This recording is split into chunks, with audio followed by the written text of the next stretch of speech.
Hello friends, എല്ലാ കൂട്ടുകാർക്കും magic മീഡിയയുടെ പുതിയൊരു ചെറിയ വീഡിയോയിലേക്ക് സ്വാഗതം. റോയൽ എൻഫീൽഡ് വണ്ടികളിൽ മഴ പെയ്യുമ്പോൾ അല്ലെങ്കിൽ വാഷ് ചെയ്ത് കഴിയുമ്പോൾ മിസ്സിംഗ് ഉണ്ടാകുന്നുവെങ്കിൽ അതിന് കാരണങ്ങൾ പലതായിരിക്കാം. അതിൽ ചെറിയൊരു കാര്യമാണ് നിങ്ങൾക്കായി ഇവിടെ പരിചയപ്പെടുത്തുന്നത്. കാര്യം ചെറുതാണെങ്കിലും അത് നിങ്ങൾക്കുണ്ടാക്കുന്ന ബുദ്ധിമുട്ട് വളരെ വലുതായിരിക്കും. അപ്പോൾ ഞാൻ പറയാൻ പോകുന്ന ഈ ഒരു കാര്യം നിങ്ങൾക്ക് തന്നെ പരിഹരിക്കാവുന്നതാണ്. വണ്ടിയുടെ വലത് സൈഡിൽ അഥവാ എക്സോസ്റ്റ് വരുന്ന ഭാഗത്ത് കാണപ്പെടുന്നതാണ് സെക്കൻഡറി പ്ലഗ് അഥവാ കുട്ടി പ്ലഗ് എന്നും പറയാം.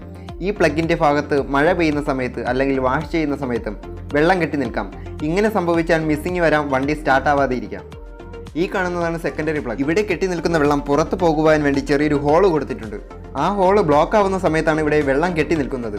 നിങ്ങൾക്ക് ഈ ഭാഗത്തായിട്ട് നോക്കിക്കഴിഞ്ഞാൽ ആ ഒരു ഹോള് കാണാവുന്നതാണ്. ഈ ഒരു വണ്ടിയിലും ഈ ഒരു ഹോള് പൊടി കയറി ബ്ലോക്കായി ഇരിക്കുന്നതായിട്ട് നമുക്ക് കാണുവാൻ സാധിക്കും.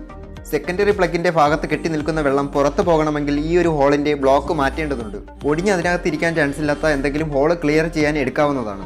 നമ്മുടെ ചെയിൻ ക്ലീനറൊക്കെ വാങ്ങുമ്പോൾ അതിൻ്റെ കൂടെ കിട്ടുന്ന ഒരു നോബാണ് ഞാനിവിടെ ഹോള് ക്ലിയർ ചെയ്യാൻ എടുത്തിരിക്കുന്നത്. ഒടിഞ്ഞ് അതിനകത്ത് ഇരിക്കാൻ ചാൻസ് ഇല്ലാത്ത എന്ത് വേണോ നിങ്ങൾക്ക് എടുക്കാവുന്നതാണ്. ഈ കാണുന്നത് പോലെ ഹോളിലോട്ട് കുത്തിക്കഴിഞ്ഞാൽ അതിനകത്തിരിക്കുന്ന മണ്ണും പൊടിയും എല്ലാം പുറത്തു പോകുന്നതാണ്. ഹോള് ബ്ലോക്ക് ആണെങ്കിൽ അത് ക്ലിയർ ആവുന്നതുമാണ്.